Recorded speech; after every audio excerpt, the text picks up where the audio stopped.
De nombreuses institutions financières internationales saluent les efforts gigantesques, le pas économique qui a été donc un pas de géant en matière de réforme économique, un plan qui a été adopté par le président Abdel Fattah al-Sisi et qui a donné aujourd'hui ses fruits.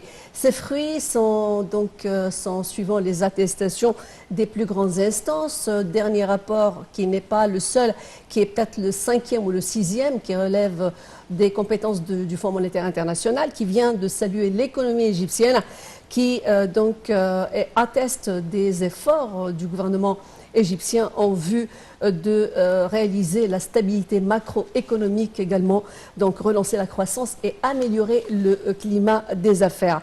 Je cite encore des rapports extrêmement positifs de Standard & Poor's, de l'agence Fitch, hein, également d'autres agences, l'agence Bloomberg, qui ont donc parlé en disant des démonstrations que finalement l'Égypte a grimper les échelons. Par exemple, Moody's a relevé le crédit de la note égyptienne de B3 à B2. Standard & Poor's, pour le même, donc, a relevé la note du crédit de l'Égypte de B à B. Alors, des indices extrêmement prometteurs pour une relance d'une économie qui serait à la hauteur des pays donc émergents. Pour discuter de la valeur et la lecture de ces nouvelles, de ces nouvelles attestations de la part de ces grandes firmes internationales. Nous allons donc avoir le plaisir de recevoir Dr Emem Khalil, qui est professeur de l'économie à l'Institut de planification nationale. Bonjour, docteur. Bonjour, docteur Khalil. Alors, c'est bien sûr très important de connaître ces estimations de la part de grandes institutions économiques autour du monde, mais comment peut-on les traduire? Qu'est-ce que ça veut dire que les notes de l'Égypte ou les indices ont été positives ou passent de B- à B, B2, B3 à B2? Ça signifie quoi sur le terrain? Tout d'abord, je veux dire que la réussite de notre économie actuellement fait parler tout le monde, c'est-à-dire toutes les organisations mondiales, soit le Fonds monétaire international, la Banque mondiale, plusieurs agences de boîtes de consultation très réputées, saluent cette performance de l'économie, car nous savons bien qu'il y avait beaucoup de difficultés autour de notre économie depuis 4 ans, et malgré tout ça, malgré toutes les défis et toutes les difficultés devant notre économie, il a réussi de faire des performances très importantes dernièrement. L'expérience du développement économique en Égypte est devenue une expérience inspirée par plusieurs pays dans le continent africain, et même certains pays développés essayent d'analyser comment cette réussite de l'économie. Pour les notes de crédit de l'Égypte qui étaient bien notées dernièrement, ces notes, la Banque mondiale et le Fonds monétaire international utilisent pour savoir la possibilité de donner encore de crédit, par exemple pour l'État égyptien ou non. On regarde tout d'abord ces indices pour accorder ou non un crédit. Donc, c'est une note qu'on peut utiliser en tant qu'économie si on a besoin de financer de grands projets, si on a besoin, par exemple, de plus des investissements étrangers en Égypte, on utilise toujours ces indices. Ils donnent beaucoup de confiance pour les investisseurs étrangers pour venir investir et donner la possibilité de faire de nouveaux projets en Égypte. Alors, toujours on parle de nouveautés parce qu'on parle aujourd'hui de rapports qui sont de plus en plus, je veux dire, positifs et de plus en plus multiples. Par exemple, aujourd'hui, la Banque centrale a annoncé que la réserve monétaire en devises étrangères avait augmenté pour atteindre 45 milliards, 118 donc millions de dollars, une chose qui n'a jamais été réalisée. Qu'est-ce que vous pouvez un petit peu, comment vous pouvez nous expliquer ce bond et quelles seraient les répercussions de ce bond sur la macroéconomie égyptienne et le taux également de Exactement. la productivité? En fait, les réserves monétaires en Égypte, c'est avant 3 ou 4 ans, elle arrivait à 16 milliards de dollars. Donc maintenant, on a 16 dépassé milliards quand?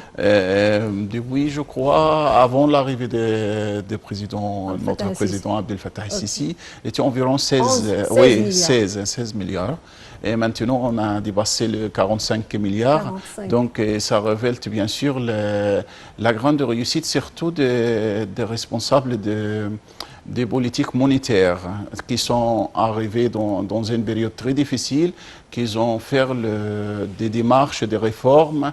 Avec ces réformes, on est arrivé aujourd'hui à une préférence pour le consommateur ou pour les Égyptiens qui préfèrent garder leur monnaie maintenant en livres égyptiens au lieu de les changer avant en dollars, car le livre égyptien, chaque jour, il monte contre le dollar.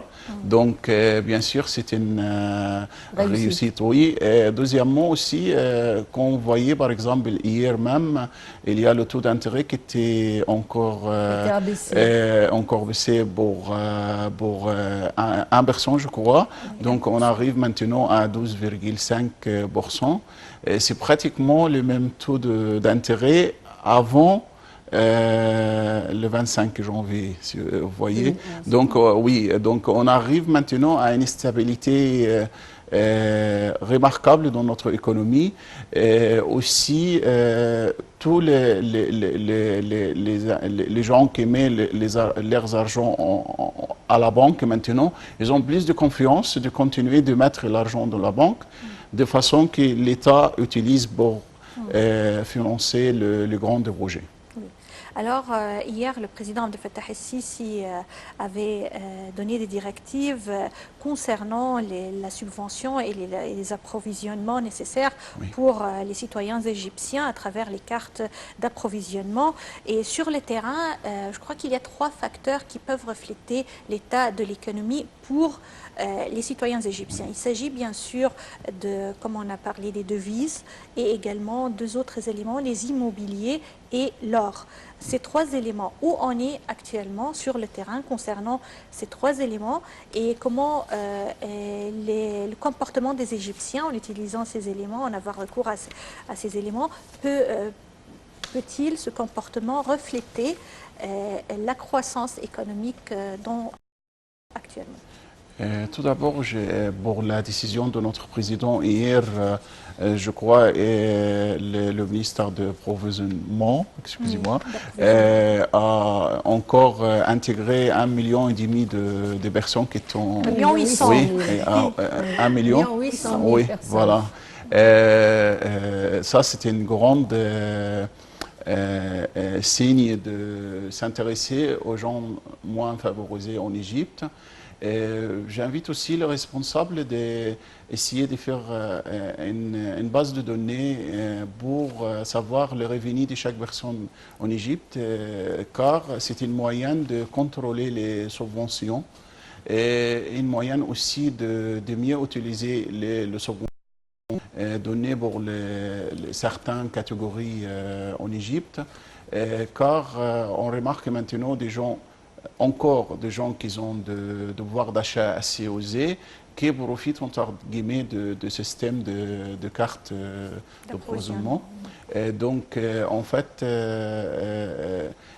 pour la première fois dans notre histoire, que l'État essaye toujours d'améliorer ce système pour être sûr que les subventions arrivent à ce qu'ils méritent. Il faut peut-être encore s'arrêter sur cette question, Mona, qui est très importante, car le président lui-même a fait une déclaration très importante avant-hier au soir pour faire une démonstration qu'il suivait de près tout ce qui était donc dans l'intérêt des citoyens égyptiens, et en particulier en ciblant cette partie qui est les gens à revenus limités, et qui cible en même temps cette question de purification, ou de cette histoire. Il suit l'histoire de la purification des cartes d'approvisionnement. Alors, le président a lui-même dit que sur sa page officielle Facebook qu'il suit toutes les procédures relatives à la subvention destinée aux citoyens égyptiens. Et de là, je veux parler avec vous justement de toutes les mesures qui ont été adoptées hier par Ali Moussalhi, qui est le ministre de l'approvisionnement intérieur, qui a donc présenté une gamme de possibilités pour les citoyens de pouvoir réclamer pour être réintégrés au sein de cette, pour bénéficier de la carte de subvention. Alors, quelles sont les grandes lignes ou les grands points quels sont les accès de ces réclamations pour le public égyptien, pour qu'il puisse demander donc à être réintégré? En fait, pour faire les réformes économiques, on a dépassé 3 ou 4 ans un peu difficiles pour les citoyens parce qu'il y a un coût pour les réformes économiques, bien sûr. Ensuite, on est arrivé à une performance très bien pour notre économie. Maintenant, le président a commencé de faire plus de politique vers les citoyens, plus d'intéresser au développement social surtout, parce que bien sûr il faut faire l'équilibre dans la société, il faut augmenter le pouvoir d'achat de certaines catégories en Égypte, et c'est une moyenne de faire un minimum de garanties de vie acceptables pour chaque citoyen en Égypte. Et également, on a vu que l'inflation, le taux d'inflation atteint actuellement 10,7%, et cela à la fin du nouvel an fiscal 2019-2020 pour 14,5% prévu à la fin de l'an en exercice 2018-2019. C'était l'année dernière. Alors on a vu que le taux de l'inflation a diminué. Mais que signifie ces pourcentages pour le citoyen? Comment peut-il profiter de ce taux d'inflation qui a diminué sur le court terme et également à moyen et à long terme? En fait, le taux d'inflation, c'est un indicateur très important dans l'économie, car elle reflète toujours le pouvoir d'achat de chaque personne. C'est-à-dire, depuis 3 ans, le taux d'inflation a arrivé à 34% environ. Maintenant, on arrive à diminuer le taux d'inflation environ 3 fois moins, c'est-à-dire 10,5%.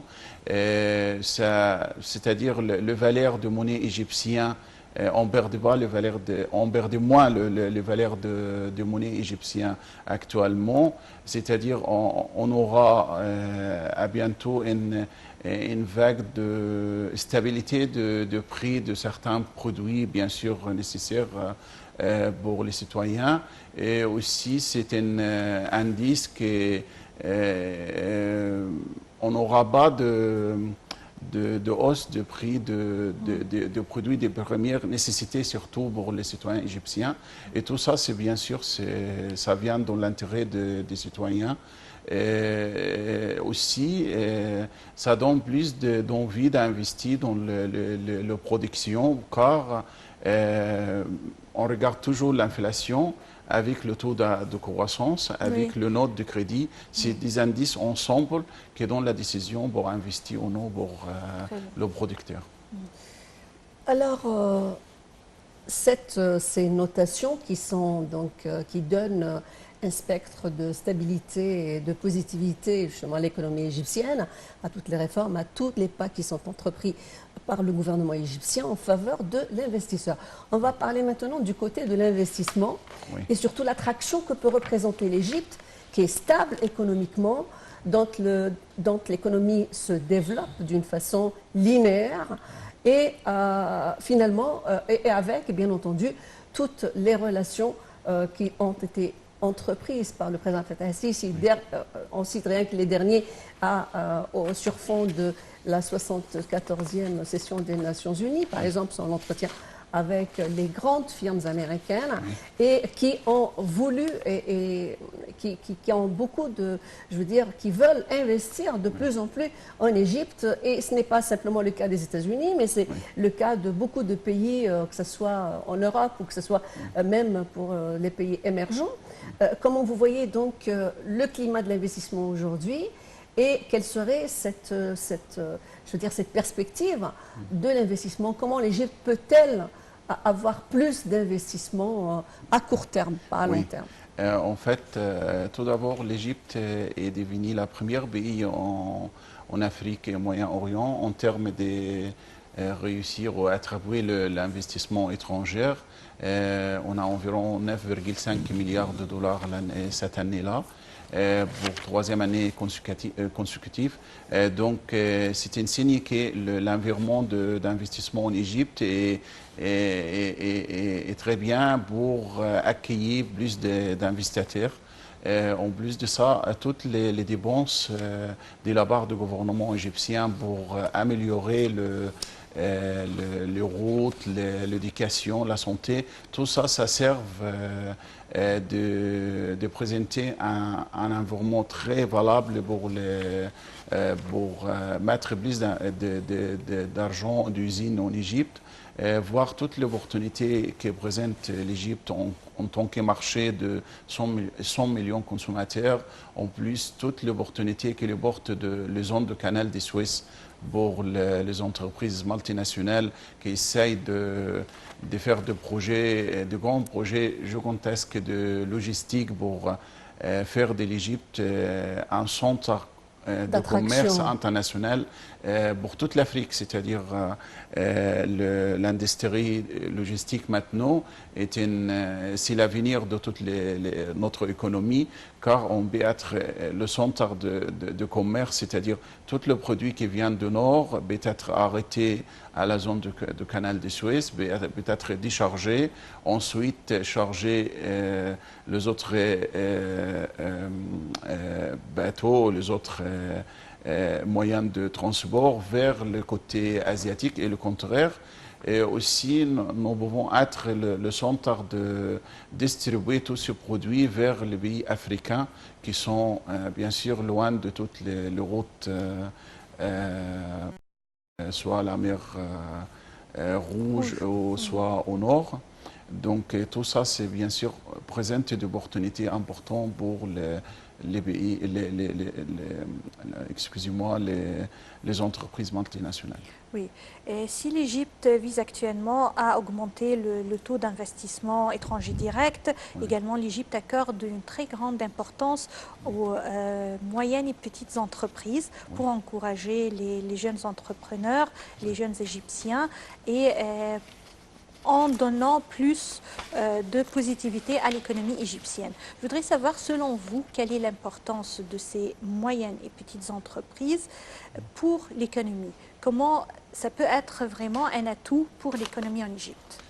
Bien sûr, pour augmenter notre exportation, par exemple, il faut encourager même les micro-entreprises. Donc c'est une réforme qui a été prise en compte au moment de faire les plans stratégiques de l'Égypte 2030. Même notre président, dans son programme, il a invité pour encourager environ 1000 usines pour les faire retravailler et produire dans notre économie. Ensuite de ça, tous ces encouragements vers les entreprises, les petites et moyennes entreprises, peut servir bien sûr l'économie égyptienne, peut donner plus de chances, peut donner plus d'opportunités vers diminuer le chômage, diminuer aussi, excusez-moi, je perdu le fil. Voilà, c'est le fruit finalement qui a été atteint, le fruit de cette politique de réforme qui aujourd'hui donne de l'assurance, plus d'assurance aux investisseurs, aux firmes internationales, comme l'avait dit Dr Imam Khalil, donc plus de fois dans l'investissement en République arabe d'Égypte. Et bien entendu, nous avons franchi des pas de géant, Mona, C'est vrai. dans ce On spectre. attend beaucoup plus de réussite pour l'économie égyptienne et on tient à vous remercier, Dr Imam Khalil. Vous êtes professeur d'économie à l'Institut de la planification nationale. Merci pour être avec nous. Merci bien, Nawal. J'ai eu le plaisir d'être en ta compagnie, Mona Deli. Merci à toi. Bonjour l'Égypte, bonjour à tous. Rebonjour donc au docteur Imam Khalil et une très bonne et excellente continuité sur Nile TV International. Allez, bonne journée à toi. Bonne journée à tout le monde. Au revoir.